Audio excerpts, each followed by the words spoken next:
जामियाए ज़बान उर्दू, ये जामियाए ज़बान उर्दू। अस्सलामु अलैकुम वरहमतुल्लाहि वबरकातुहू। अजीज़ तालिब इल्मों, मौलाना आज़ाद नेशनल उर्दू यूनिवर्सिटी के शोबे तहसील और सहाफ़त के BA थर्ड सेमेस्टर के तलबा का आज की इस क्लास में हम खैर मक़दम करते हैं। हमें उम्मीद है आप सब लोग खैर आफियत से होंगे और अपने घरों पर ऑनलाइन क्लासेस, वीडियो सबक देखने के अलावा अपने तौर पर मज़ीद आप मुतालिया और लिखने का जो सिलसिला है वो जारी रखे होंगे। अजीज तालिब इल्मों, आज की क्लास में हम आज जिस मौजू पर बात करने वाले हैं ये मौजू हमारी पिछली क्लास से जुड़ा हुआ है। जी हाँ, हम इंटरव्यूज के हवाले से बात करेंगे कि अखबारात में शाया होने वाला जो मवाद है, एक तो खबरों पर मुश्तमिल होता है, खबरें होती हैं, उसके बाद फीचर्स होते हैं, सॉफ्ट आर्टिकल्स होते हैं, इश्तिहारात होते हैं। इश्तिहारात तो एक अलग से मौजू है, आप लोग एक मजमून के तौर पर उसको अगले सेमेस्टर्स के दौरान पढ़ेंगे कि मीडिया और इश्तिहारात के दरमियान क्या राब्ता है। जैसे एक जो बुनियादी रिश्ता है वो मैं आपको बताना चाहूँगा। हमने क्लासेस में मुख्तलिफ जमातों में इस हवाले से मुख्तलिफ क्लासेस में हमने इसका जिक्र भी किया था कि अखबारात दुनिया का एक ऐसा वाहिद प्रोडक्ट है जो अपनी लागत से कम कीमत पर फरोख्त होता है। एक अखबार जो आपके हाथ में पहुंचता है कलर प्रिंट के साथ, 14 सफ़ात 15 सफ़ात, उसकी जो लागत आती है, उसका जो कॉस्ट होता है वो कॉस्ट 7 से 8 रुपए में उसकी कॉस्टिंग होती है, लेकिन वो आपके हाथ में 3 रुपए 4 रुपए में जो मिलता है। ये इसी वजह से मुमकिन होता है कि उस अखबार में इश्तिहारात भी शाया होते हैं। तो इश्तिहारात का एक अहम रोल है, वो हम बाद में पढ़ें। इश्तिहारात के अलावा हम जो हमारा मौजू है इंटरव्यूज, ये अखबारात आप प्रिंट मीडिया हो, इलेक्ट्रॉनिक मीडिया, उसमें देखेंगे कि इंटरव्यूज इन पर पेश की जाने वाले जो न्यूज़ प्रोग्राम है उनका एक लाजमी हिस्सा है। और खबरों के हुसूल के हवाले से भी बात करें तो इंटरव्यू खबरों के हुसूल का एक अहम मौसर जरिया है।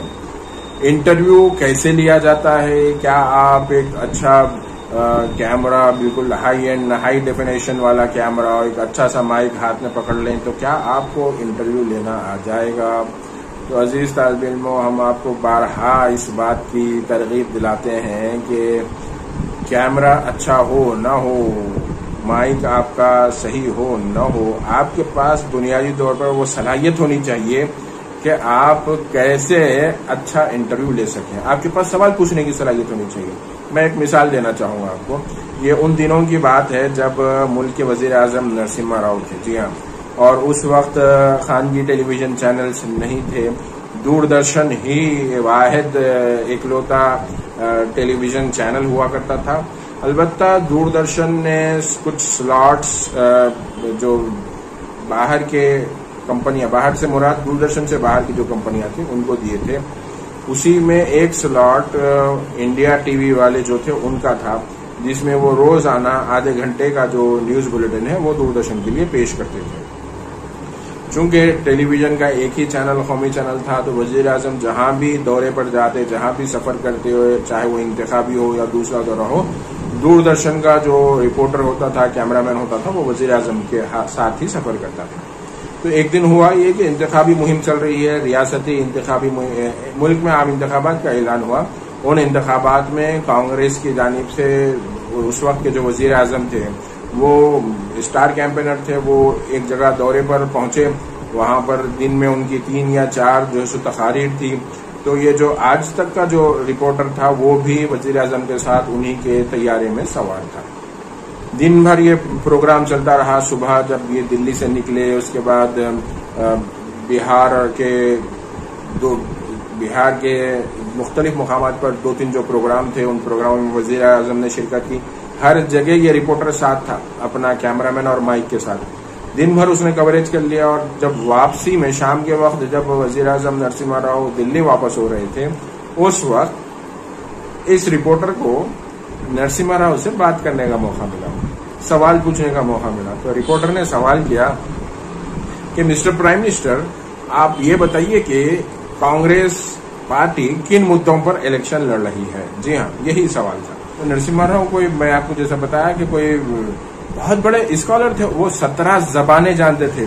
और आपको मालूम है कि एक रिपोर्टर के लिए भी जितनी ज्यादा वो जबानें जानेगा, वो उतना ज्यादा मार्केट में उसकी एम्प्लॉयबिलिटी बढ़ जाती है। तो नरसिम्हा राव ने पलटकर जवाब दिया, मुशाहिदा भी देखिए प्राइम मिनिस्टर का, कि आप सुबह से मेरे साथ थे, मेरे सारे भाषण सुने, आप हर प्रोग्राम में आप मौजूद थे, उनमें मेरे तकरीरों को सुनने के बाद आप मुझसे पूछ रहे हैं कि जो है किन मौजूआत पर लड़े। जो मौजूआत पर मैं तकरीर किया वही मेरे कांग्रेस पार्टी के जो है मौजूआत थे। तो आपको सवाल करना आना है। आप हमेशा तालिब इल्म ये सोचता है कि भाई मैं कैमरे के सामने जाऊंगा, मैं माइक पकड़ूंगा, बहुत अच्छी ख्वाहिश है आपकी, लेकिन इसके लिए आप होमवर्क भी कर जाइए। आप बगैर प्रिपेयर हुए कर जो है आपको वहां जाएंगे तो आपकी जो गलती है कैमरा उसको ग्लोरीफाई कर देता है, बड़ा कर देता है, सबके सामने पेश कर देता है और आप एक्सपोज हो जाते हैं। और एक और सवाल बताना चाहूंगा, ये मुंबई में एक वक्त प्रेस कॉन्फ्रेंस हो रही थी। इस प्रेस कॉन्फ्रेंस में कोई और नहीं बल्कि जो किंग, बॉलीवुड के जो किंग है शाहरुख खान, वो प्रेस कॉन्फ्रेंस कर रहे थे। और इत्तेफाक ये था कि हैदराबाद से मैं भी उस प्रेस कॉन्फ्रेंस में शरीक था। स्टार टीवी पर जो है ये प्रोग्राम पेश होने वाला था। तो बहुत सारे रिपोर्टर्स जो आते हैं मैदान में, उनकी ख्वाहिश यही होती है कि भाई किसी तरीके से वो शाहरुख खान का इंटरव्यू करेंगे, असल बड़े बड़े जो भी फिल्म अदाकार हैं उनका वो इंटरव्यू करें। तो वो इंटरव्यू में हैदराबाद से अखबार सियासत की तरफ से मैं गया था और तेलुगु चैनल के 2-3 रिपोर्टर्स थे, वो भी हमारे साथ मुंबई गए थे। तो वहां पर हम शाहरुख खान की जो प्रेस कॉन्फ्रेंस है, जो कि उनकी प्री लॉन्च मतलब कौन बनेगा करोड़पति की मेजबानी करने से पहले चैनल की तरफ से ये प्रोग्राम रखा गया था, तो उसमें सवाल करने का मौका मिला। अक्सर और बेशतर जो सहाफी थे उनको सवाल करने का मौका मिला। पुरहुजूम प्रेस कॉन्फ्रेंस, उसमें समझिए कि एक रिपोर्टर, तो रिपोर्टर के साथ एक उसका असिस्टेंट रिपोर्टर भी मौजूद था। पता चला कि शाहरुख खान को देखने के लिए, सुनने के लिए साथ में जो है लोग आ गए हैं वहां पर। तो अब देखिएगा, खास तौर पर तीसरा सवाल जो है मुझे जहां तक याद है, और मैंने अपनी किताब में भी उसका जिक्र किया है, कि तीसरा सवाल एक रिपोर्टर करता है कि शाहरुख, ये आपको ना तो हिंदी आती है ना इंग्लिश आती है, आप इंग्लिश में बात करते हैं, आपको कौन सी भाषा आती है?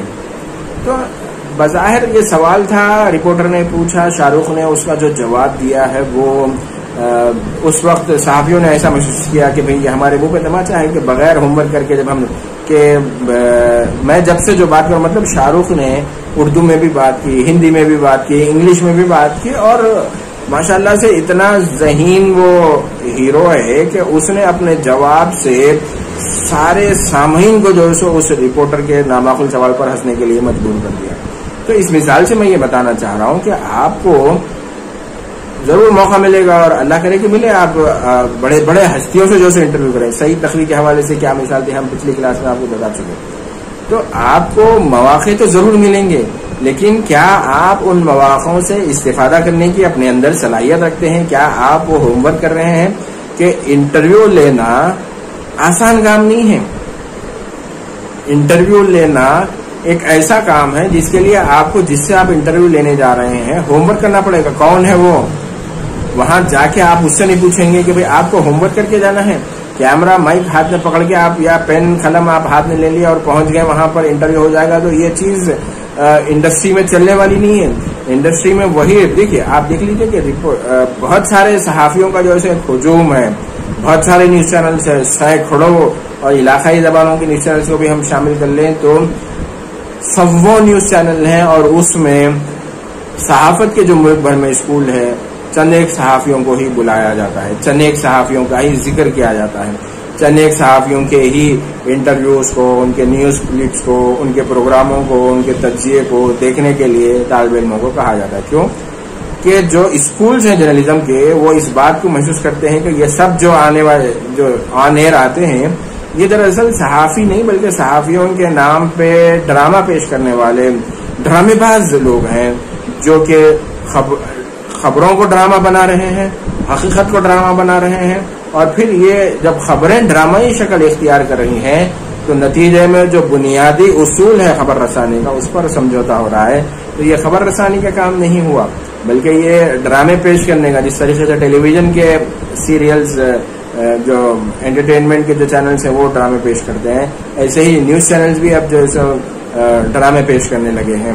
न्यूज चैनल्स किसी भी मसले पर, किसी भी वाक़े पर ट्रायल करने लगे हैं। जैसे अदालत में इंसाफ रसानी का अमल होता है, तो शायद अब मीडिया चैनल्स में जो बैठे हैं एंकर्स, वो ये समझते हैं कि वही इंसाफ रसानी, वही फैसला करेंगे।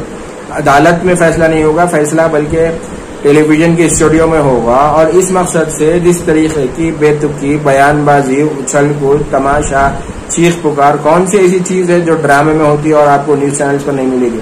बेइंतहा इन सब हुजूम में। लेकिन आप देख लीजिए, इन सब का नाम जो सहाफत के मुख्तलिफ स्कूल हैं, हिंदुस्तानी नहीं दुनिया भर में भी, उनका जिक्र नहीं होता, जिक्र खैर नहीं होता, बल्कि बताते कि भाई आपको ऐसी सहाफत से बचना है। तो कैसी सहाफत से बचना है? चंद नाम लिए जाते, भाई इन जैसी सहाफत आपको नहीं करना है। और फिर चंद नाम बताए जाते, भाई आपको सहाफी बनना है तो इन जैसे बनना है, इन जैसे पढ़ना है, इन जैसे सवालात करना है, इन जैसी मेहनत करना है।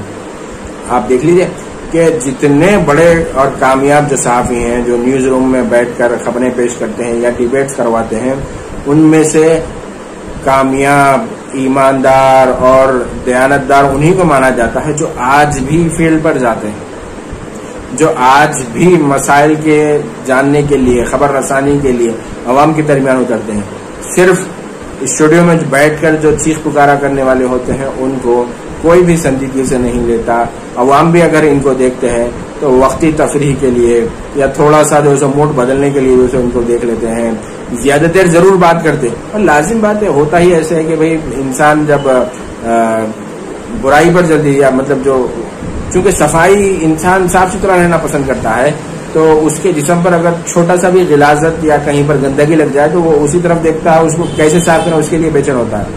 वो इस बात से ज्यादा फिक्रमंद नहीं होता कि उसका सारे कपड़े, उसका सारा जिस्म पाक है, बल्कि वो ज्यादा फिक्र का इजहार इस हवाले से करता है कि भाई उसके पाइचों को, उसके कपड़ों को कुछ गंदगी लगी है जिसको जल्द से जल्द साफ करना है। तो ये वैसे ही, तो ये जो तवज्जो मिलती है वो वक्ती तवज्जो मिलती है, लोगों की जो तवज्जो या जिक्र होता है, तो शायद कहीं ना कहीं ये वाला पहलू भी होता है कि कैसे इस गंदगी की सफाई की जाए। अजीज तालिब इल्मों, आज के इस सबक को हम यहीं पर ख़त्म करते हैं, इस उम्मीद के साथ कि अगले सबक में आपसे दोबारा मुलाकात होगी। तब तक के लिए आप अपनी दुआओं में हमें याद रखिएगा और अपना अच्छे से ख्याल रखिएगा। अस्सलामु अलैकुम व रहमतुल्लाहि व बरकातहू।